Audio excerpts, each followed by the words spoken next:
YCP ప్రభుత్వం అధికారంలోకి వచ్చాక ఉపాధి అవకాశాలు కల్పించడంలో విఫలమైంది. ప్రభుత్వ తీరును వ్యతిరేకిస్తూ తెలుగు యువత నాయకులు నిరసన వ్యక్తం చేస్తున్నారు. ఈ క్రమంలోనే ఉపాధి అవకాశాలు కల్పించడంలో ప్రభుత్వం తీవ్ర విఫలమైందని చెప్పి పేర్కొనడమే కాక మద్యాన్ని ప్రోత్సహిస్తూ యువతను పెడదావని పడతా ఉందని చెప్పి నిరసన వ్యక్తం చేస్తున్నారు. ఈ నేపథ్యంలోనే మనతో పాటు తెలుగు యువత నాయకులు ఉన్నారు. వారిని అడిగి వివరాలు తెలుసుకున్నాం. సార్, ఇవాళ మీరు ప్రభుత్వం తీరు పట్ల ఎందుకు నిరసన వ్యక్తం చేస్తున్నారు, ఏంటి? జగన్మోహన్ రెడ్డి వచ్చిన తర్వాత అందరూ ఈ మంత్రులు చెప్తున్నారు రాష్ట్రం అభివృద్ధి వైపు వెళ్ళింది, పెద్ద పెద్ద పరిశ్రమలు వచ్చేసాయి, మమ్మల్ని చూసి ఓటేయండి, మా అభివృద్ధిని చూసి ఓటేయండి అన్నారు. అసలు జగన్మోహన్ రెడ్డి తెచ్చిన కంపెనీలు ఏందని గత వారం నుంచి ఈ సిద్ధం సభలు చూసిన తర్వాత నిజంగా ఆయన అంత ధైర్యంగా చెప్తున్నాడు. అసలు ఏం తెచ్చాడు రా స్వామి ఈ రాష్ట్రానికి, మనకేమో కనపడడం లేదు. మరి ఆయనేమో సిద్ధం సభల్లో నేను చేసిన అభివృద్ధిని చూసి ఓటేయమంటున్నారు. యువతకి మేనమావగా ఉంటానంటున్నాడు, మళ్ళీ మేనమాగా ఉంటున్నాడు. మరి ఈ మేనమావ ఏంది, ఇతనేంది, కథనేంది, ఇతని వ్యవహారం ఏందో మేము మొత్తం అంతా సెర్చ్ చేసాం. వారం నుంచి తిరుగుతున్నాం. అసలు ఏ ప్రాంతంకి వెళ్ళినా జగన్మోహన్ రెడ్డి మార్క్ ఏంటి, జగన్మోహన్ రెడ్డి ఏంటి, జగన్మోహన్ రెడ్డి ఏంటి, జగన్మోహన్ రెడ్డి ఏంటి అని చూస్తే అంతిమంగా మాకు తెలిసింది ఏంట్రా అంటే జగన్మోహన్ రెడ్డి తెచ్చిన కంపెనీలు ఏంటంటే లిక్కర్లో కంపెనీలు తీసుకొని వచ్చారు. బ్రాండ్లు పేర్లు ఇవి ఆంధ్ర ఇవేవో పేర్లు, గోల్డ్, దారు, స్పెషల్ స్టేటస్ అయితే స్పెషల్ స్టేటస్ బ్రాండు, బూమ్ బీర్లు, మలబార్ హౌసు, తర్వాత ఏందో స్పెషలు, హైదరాబాదు రాజధాని తలపించే విధంగా ఉంటుంది అనుకుంటే లాస్ట్కి హైదరాబాదు బ్లూ అని చెప్పి ఒక బ్రాండ్ తెచ్చా. హైదరాబాద్ తెచ్చేసినామేమో అనుకుంటాం, అది తప్పు. Blue brand. ఇవన్నీ చూసిన తర్వాత మాకు అర్థం కాల. ఒరే జగన్మోహన్ రెడ్డి చెప్పింది నిజం, ఆయన కొత్త బ్రాండ్లు తెచ్చింది నిజం, ఆయన మార్క్ ఉన్నది నిజం. దేంట్లో ఉందంటే లిక్కర్లో ఉంది ఆయన మార్కు. ఈ చీపు లిక్కర్లో ఆయన మార్క్ ఉంది. కొత్త 12 బ్రాండ్లు ఇప్పుడు ఐడెంటిఫై చేసాం. ఇంకా ఎదిగితే ఇంకొక 6-7 దొరికేటట్లున్నాయి. మొత్తంగా ఓవరాల్గా 20 బ్రాండ్లు అయితే తెచ్చాడు. 20 పెద్ద పరిశ్రమలు తీసుకొని వచ్చాడు, లిక్కర్ పరిశ్రమ. మంత్రి రోజా యువతకు ఉపాధి అవకాశాలు కల్పించాం, పరిశ్రమలు నెలకొల్పామని చెప్పి పదే ప్రకటిస్తాం. దీన్ని ఎలా భావిస్తుంది? మా జిల్లా పువ్వు మంత్రి కదా రోజా అంటే. రోజా పువ్వు మంత్రి గారు మేము ఒకటే అడుగుతున్నాం, ఏ పరిశ్రమను తీసుకొని వచ్చావో పేపర్ ఎత్తుకొని చదివేది కాదు. తిరుపతిలో ఇదే మీడియా సెంటర్గా ప్రెస్ క్లబ్లో కూర్చున్నాం.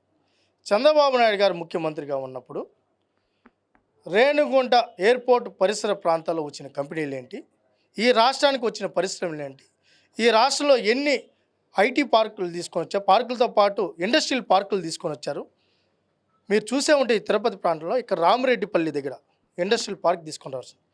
అదేవిధంగా కలికిరి దగ్గర, ఇలా నగిరి దగ్గర కానీ ఇవన్నీ చంద్రబాబు నాయుడు గారికి ఐడెంటిటీ చేసి చిత్తూరు దగ్గర ఈరోజు అనేక పరిశ్రమలు తీసుకొని వస్తే ఈ తిరుపతి ప్రాంతానికి సంబంధించి రాయలసీమ ప్రాంతంలో వెనుకబడిన ప్రాంతానికి గత 30 సంవత్సరాలుగా అమర్ రాజా అనేక మంది ఉపాధి కల్పిస్తున్న లాంటి పెద్ద పరిశ్రమని తరిమేశారు.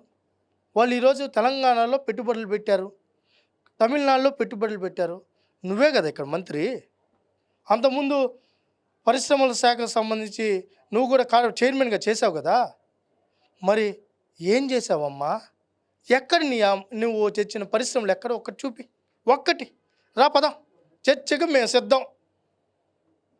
నగిరిలో తెచ్చావా, పుత్తూరులో తెచ్చావా, విజయపురంలో తెచ్చావా, తిరుపతిలో తెచ్చావా, రేణిగుంటలో తెచ్చావా, లేకపోతే నువ్వు మామూలుగా చెన్నైలోకి వెళ్ళిపోతావు కదా, అటు బార్డర్ కదా మీది, ఆ చెన్నై బార్డర్లో అన్నా ఏదన్నా తెచ్చుంటే చెప్పండి అమ్మా.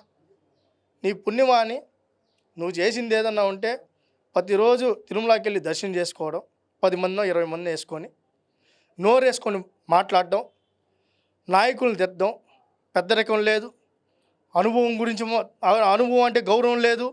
ఈ రాష్ట్రం గతంలో ముఖ్యమంత్రిగా పనిచేసిన వాళ్ళు కానీ ఒక విధానపరమైన ఎవరైనా విమర్శలు చేస్తే సమాధానం చెప్తాం, కానీ నోరుంది కదా అని వ్యక్తిగత దూషణ, సంభాషణ, అసలు మంత్రికి ఉండాల్సిన ఏ క్వాలిటీస్ ఆమెకి లేవు. మరి జగన్మోహన్ రెడ్డికే క్వాలిటీ లేనప్పుడు ఇంకా ఆయన ఎన్నుకునే మంత్రివర్గం ఎలా ఉంటుందో అట్లే ఉంటుంది. ఎవరు బాగా తెస్తారు, ఎవరు బాగా ఈ పార్టీ వాళ్ళని దుమ్మెత్తి పోస్తారు, వ్యక్తిగత దూషణ తీస్తారో అలాంటి వాళ్ళకి మంత్రులు ఇచ్చారు. ఓకే, ఆయన విధానం, ఆయన పాలసీ. అయితే మేము యువతగా ఈ రాష్ట్రానికి జగన్మోహన్ రెడ్డి తెచ్చిన పరిశ్రమలు ఏంటంటే ఇవే పరిశ్రమలు. వాడు కోడిగుడ్డు అమర్నాథ్కి కూడా చెప్తాం, ఇంకొకసారి కానీ లోకేష్ బాబు గురించి కానీ, చంద్రబాబు నాయుడు గురించి కానీ, పవన్ కళ్యాణ్ గురించి కానీ మాట్లాడితే, ఒరే గుడ్డు అమర్నాథ్, నీ గుడ్డు పగులుతుంది, నీ గుడ్డు పగులుతుంది. నీకు ఏబీసీలు రావు, నేను ఐటీ మంత్రి చేశాడు ఈ జగన్మోహన్ రెడ్డి. నువ్వు ఇంకా కోడి గుడ్డు పెట్టింది, అది ఇంకా పొదగలేదు, పిల్ల అవ్వలేదు, కోడి అవ్వలేదు. సిగ్గుందా? 3 సంవత్సరాలుగా మంత్రిగా ఉన్నావు, సిగ్గు శరం ఉందా అని అడుగుతున్నావు. నువ్వు ఐటీ మంత్రిగా ఈ రాష్ట్రాన్ని కొనడం అంత నీచమైంది. ఈ రాష్ట్రం దరిద్రం, యువతకు పట్టిన దరిద్రం మీరంతా. కాబట్టి మేము కూడా సిద్ధంగా ఉన్నాం, సంసిద్ధంగా ఉన్నాం. మేము అడిగింది హెచ్సిఎల్లో, జోహోనో, మైక్రోసాఫ్టో, డిక్సనో ఇలాంటి పెద్ద పెద్ద పరిశ్రమలు అడిగితే నువ్వేమో యువతను లిక్కర్లో, మద్యంలో తాగి తందనాలు ఆడండి, మత్తులో ఉండిపోండి, కొత్త బ్రాండ్లు ఇస్తా, కొత్త చీప్ లిక్కర్లు పంపిస్తా, మీరు సావండి అన్నిటి ఈ బ్రాండ్లు ఇచ్చారు. మేము దీన్ని అన్నింటిని కూడా మేము ఈరోజు మీడియా ముఖంగా చెప్తాం, ఈ బ్రాండ్లు మాకు వద్దు, పరిశ్రమలు మాకు కావాలి. ఉపాధి అవకాశాలు కల్పించడంలో విఫలమైనటువంటి వైసీపీ ప్రభుత్వానికి రానున్న ఎన్నికల్లో గుణపాఠం నేర్పాలని చెప్పి తెలుగు యువత పిలుపునిస్తున్నది. వీడియో జర్నలిస్ట్ మనీతో రవి, తిరుపతి. మరిన్ని వీడియోస్ కోసం ఛానల్ ని సబ్స్క్రైబ్ చేయండి, లేటెస్ట్ అప్డేట్స్ కోసం వాట్సాప్ ఛానల్ ని ఫాలో చేయండి అండ్ లింక్ డిస్క్రిప్షన్ లో ఉంది.